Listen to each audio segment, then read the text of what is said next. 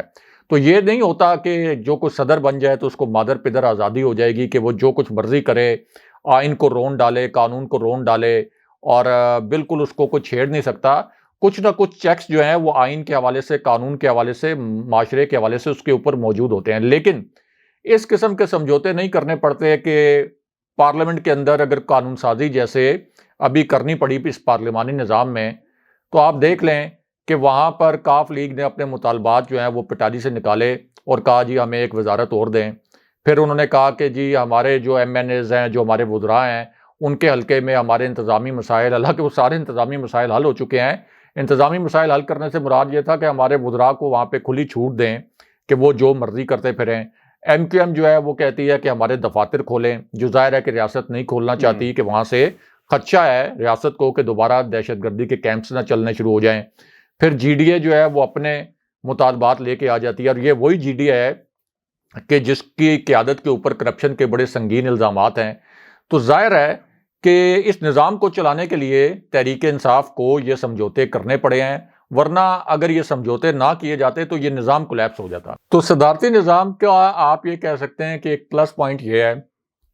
کہ جس طریقے سے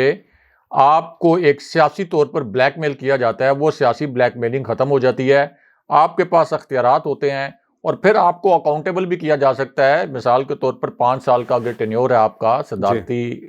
ٹینیور, اس کے بعد پھر آپ کو کوئی ایکسکیوز نہیں ہے آپ کے پاس کہ آپ کیوں ڈیلیور نہیں کر پائے. آپ دوبارہ عوام میں جائیں گے اور بتائیں گے کہ میں نے اپنے 5 سال کے ٹینیور میں یہ کچھ کیا. اگر عوام کو لگا کہ آپ کی پرفارمنس ٹھیک تھی, آپ کو دوبارہ الیکٹ کر لیا جائے گا. اگر عوام کو لگا کہ نہیں آپ کی پرفارمنس ٹھیک تھی تو آپ کو دوبارہ الیکٹ نہیں کیا جائے گا.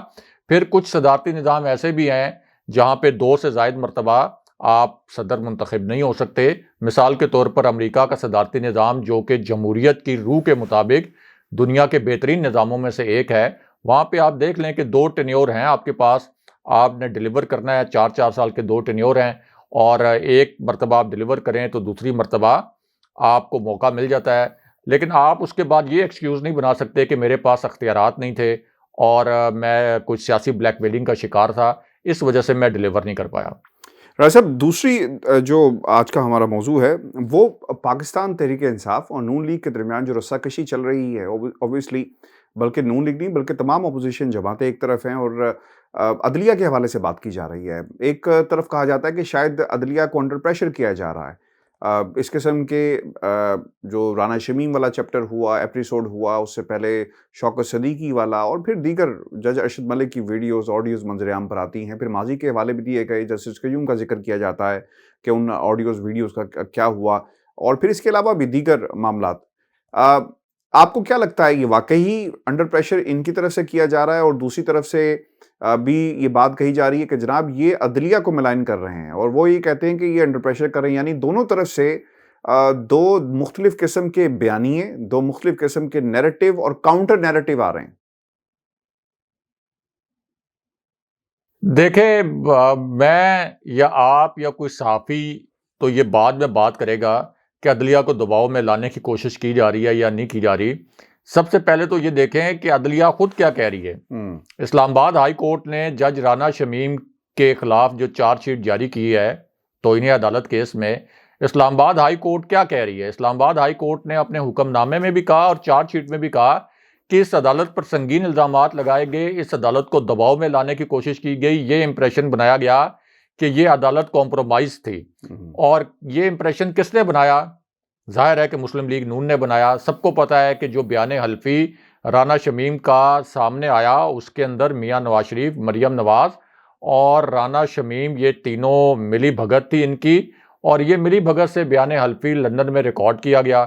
تو ظاہر ہے کہ اسلام آباد ہائی کورٹ کو دباؤ میں لانے کی کوشش اس لیے کی گئی کہ جسٹس عامر فاروق نے فیصلہ کرنا ہے, یعنی اس بینچ کا حصہ ہیں جو کہ مریم نواز کی اپیلوں کی سماعت کر رہے ہیں. عدالت نے 3 مرتبہ اپنے حکم ناموں میں یہ بات لکھی کہ یہ بیان حلفی عین اس وقت سامنے لایا گیا جب ایک کیس زیر التوا تھا. تو یہ تو خود عدالت کہہ رہی ہے کہ ہم پر دباؤ ڈالا جا رہا ہے. اور دباؤ کون ڈال رہا ہے؟ اس حلف نامے والے کیس میں جو بیان حلفی والا کیس ہے اس میں تو ثابت ہو گیا کہ مسلم لیگ نون دباؤ ڈال رہی ہے۔ اس کے ساتھ ساتھ آپ دیکھ لیں کہ مریم نواز اسلام آباد ہائی کورٹ سے باہر نکلتی ہیں، اسلام آباد ہائی کورٹ کی دیوار کے ساتھ ہی کھڑے ہو کے اسلام آباد ہائی کورٹ کے متعلق اور جج صاحبان کے متعلق بات کرنا شروع کر دیتی ہیں، ان پر تنقید کرنا شروع کر دیتی ہیں، مختلف حیل و بہانوں سے ان کے اوپر دباؤ ڈالنا شروع کر دیتی ہیں۔ پھر آپ دیکھیں کہ جس لاؤ لشکر کے ساتھ یہ جاتے ہیں عدالتوں میں کارکنوں کے، وہ بھی عدالتوں پر دباؤ ڈالنے کے مترادف ہے۔ پھر ان کی پوری ہسٹری آپ دیکھیں کہ میاں نواز شریف نائل ہوئے، انہوں نے پھر سپریم کورٹ کے جج صاحبان کے خلاف کس قسم کی تقریریں کی، جی ٹی روڈ کے اوپر یہ جو تقریریں کرتے رہے، پھر یہ پی ڈی ایم کے پلیٹ فارم سے جو جلسے جلوس کرتے رہے، تو ظاہر ہے کہ یہ عدالتوں پہ دباؤ ڈال رہے تھے۔ پھر جو لاہور میں تقریب ہوئی جہاں پہ چیف جسٹس کو بلایا گیا تھا، چیف جسٹس سپریم کورٹ کو اور چیف جسٹس اسلام آباد ہائی کورٹ اور سپریم کورٹ کے جج صاحبان، وہاں پہ جب چیف جسٹس پہنچے تو مریم نواز کے کارندوں نے وہاں پر نعرے لگائے چیف جسٹس کے خلاف۔ پھر علی احمد کرد کے ذریعے چیف جسٹس کے خلاف اور سپریم کورٹ کے جج صاحبان کے خلاف تقریریں کروائی گئیں اور یہ کہا گیا کہ سپریم کورٹ کے جج دباؤ میں فیصلے کرتے ہیں۔ تو یہ جو تقریریں کروائی گئیں اور چیف جسٹس کے خلاف نعرے لگوائے گئے، یہ نعرے لگوائے گئے، یہ ظاہر ہے کہ کس لیے لگوائے گئے؟ عدالتوں کو دباؤ میں لانے کے لیے۔ یہ جو مریم نواز اپنی ٹویٹس کرتی ہیں، یہ آپ نے دیکھا ہوگا جو جج صاحبان کے متعلق اور عدالتوں کے متعلق، یہ اصل میں تو عدلیہ کو دباؤ میں لانے کی کوشش ہے۔ اس سے پہلے سپریم کورٹ پر جو حملہ ہوا تھا، جو فزیکل اٹیک ہوا تھا پاکستان کی تاریخ میں پہلی مرتبہ، جہاں سپریم کورٹ کی عمارت کی چھت پر چڑھ کر اس کی اینٹیں اکھاڑ دی گئی تھیں، تو وہ تو مسلم لیگ نون کے دور میں ہوا تھا۔ جسٹس قیوم کو فون کالز جو ہیں وہ شہباز شریف کرتے رہے کہ بھائی صاحب کہہ رہے ہیں کہ فلاں کو اتنی سزا دے دیں، فلاں کو اتنی سزا دے دیں۔ تو یہ ایک تاریخ تو رہی ہے مسلم لیگ نون کی، اور اب تو خود عدالتیں کہہ رہی ہیں کہ ہم پر دباؤ ڈالنے کی کوشش کی گئی۔ آپ پڑھ لیں ان کی جو چارج شیٹ جاری ہوئی ہے رانا شمیم کیس میں، رانا شمیم کے خلاف توہین عدالت کی، تو جب عدالتیں کہہ رہی ہیں تو اس میں تو اب کچھ کسی قسم کے شک و شبے کی گنجائش نہیں ہے کہ نون لیگ ہر قسم کا حربہ آزما رہی ہے عدالتوں کو دباؤ میں لانے کے لیے۔ بہت شکریہ صاحب۔ ویورز، یہ آج کا ہمارا شو تھا۔ اپنے کمنٹس ضرور بھیجیے گا صدارتی نظام کے حوالے سے، آپ کیا سوچتے ہیں، آپ کی کیا رائے ہے، کمنٹ سیکشن میں اس کے حوالے سے بتائیں، اور اگر آپ سمجھتے ہیں کہ اس پہ ایک اور پروگرام ہونا چاہیے، انشاءاللہ ہم ضرور کریں گے۔ آپ کی رائے کی روشنی میں اپنے کمنٹس بھیجیے گا، چینل کو سبسکرائب کرنا مت بھولیے گا۔ اجازت دیجیے، اللہ نگہبان۔ اللہ نگہبان۔